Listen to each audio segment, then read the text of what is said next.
Hey parents, it's Mr. Jim here. This back to school season, give your kids the tools they need to have fun while they learn with Osmo. Osmo's Reading Adventure Learn to Read game is an interactive tool for kids 5 to 7 that help them practice and develop reading fundamentals. Because it's never too early to fall in love with reading, visit playosmo.com to check out the Reading Adventure new reader kit today. That's playosmo.com. Osmo, learning well played.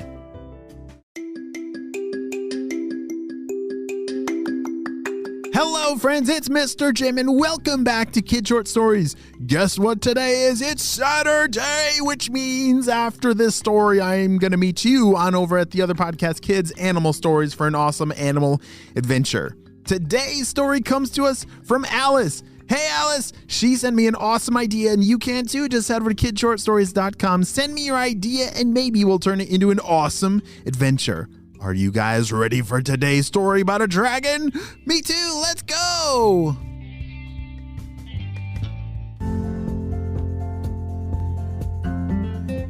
It was a beautiful evening deep in the mountains, and Sky the dragon was visiting her grandpa, Bernie. They were sitting all cozy in front of the fire as Bernie was telling one of his famous old stories. And when I woke up, I realized that I had accidentally swallowed a piece of the sun, and that is how I can now breathe fire. The end. Have you heard the story of Bernie?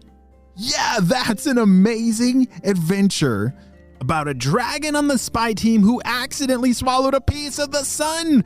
For real, and that is why he talks like that.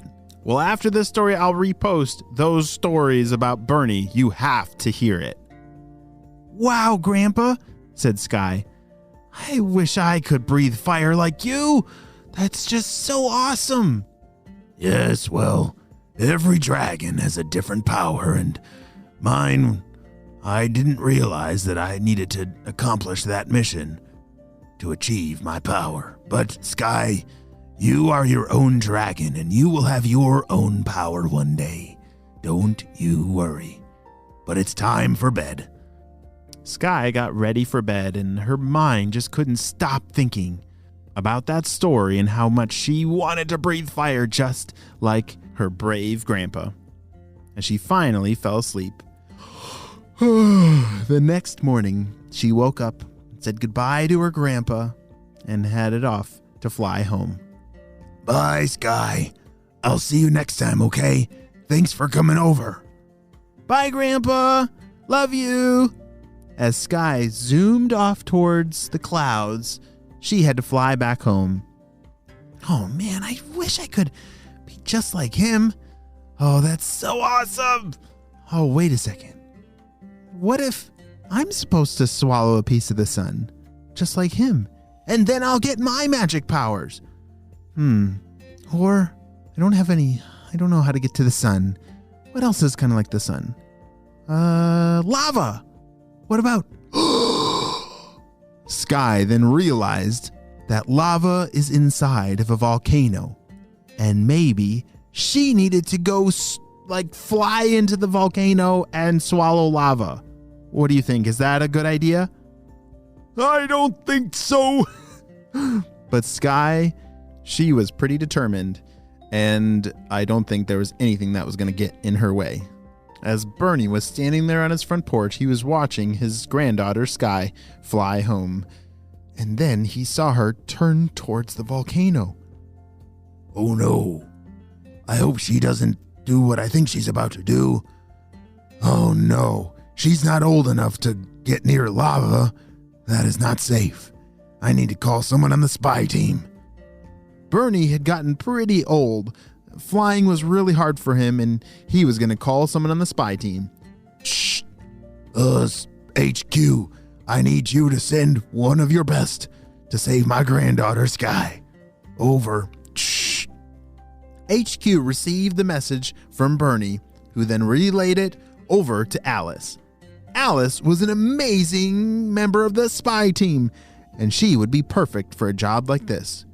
Bzz, bzz, bzz, bzz. As Alice was just coloring in her kitchen on a beautiful piece of paper. She got a buzz on her spy beeper.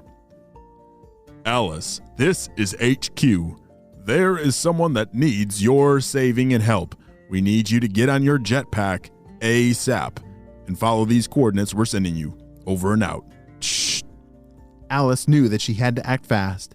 She raced upstairs to grab her jetpack, and off she zoomed. She checked the coordinates as she was flying and started to wonder what it was that she was gonna go save. Shh. Hey, HQ, this is Alice. Can you tell me more about the job? Like, who am I going to rescue? Shh. Well, this is actually a granddaughter of Bernie the dragon. Her name is Sky, and we believe that she's trying to fly to the volcano.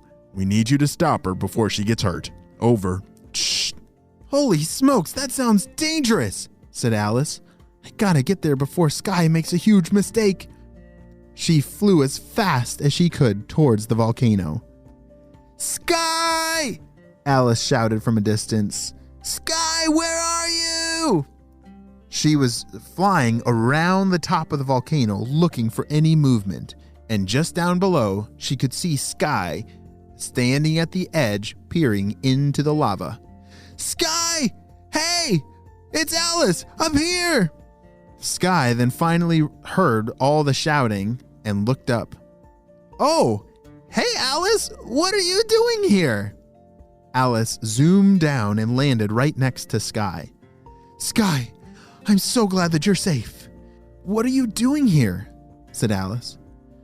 Oh, well, I was just spending the night over at my grandpa's house, Bernie, and he was telling me the story about how he swallowed a piece of the sun and it gave him fire-breathing powers. And so, obviously, now I want to swallow some lava.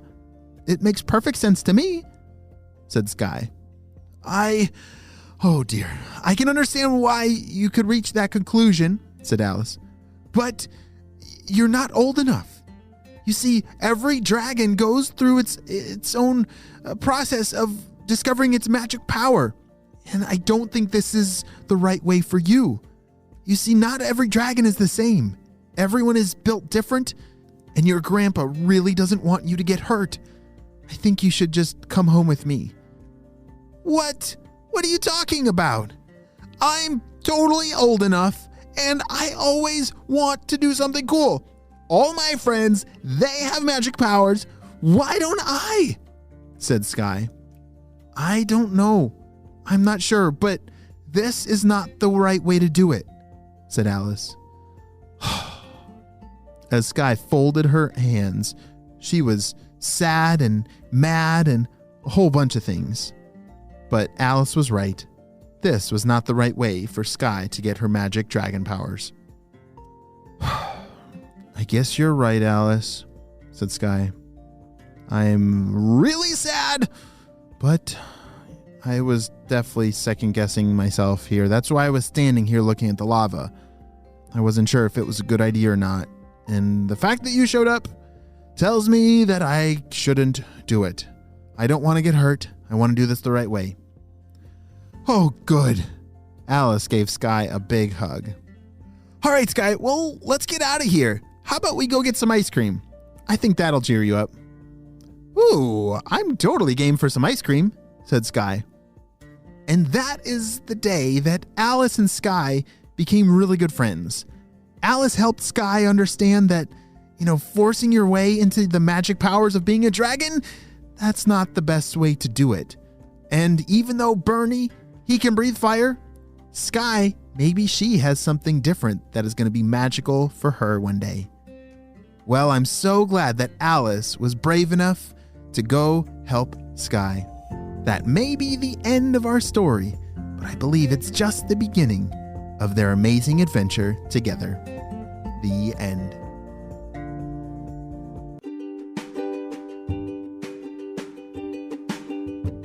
Great job, you listened all the way to the end, and you know what time it is. It's time for Kid Shoutouts. I want to say hey to Liam from Washington, Xavier from Australia, Sid from Hong Kong, Angelina from New York, Owen from Ontario, and Caleb and Elias from San Antonio, Texas. I'm so glad that you're all in the Kid Short Stories family and on our spy team. We could not stop Dr. Stinky Breath and his crew without you, my friends. Will you have a super duper day? And I will see you on the Kids Animal Stories podcast right now. Bye!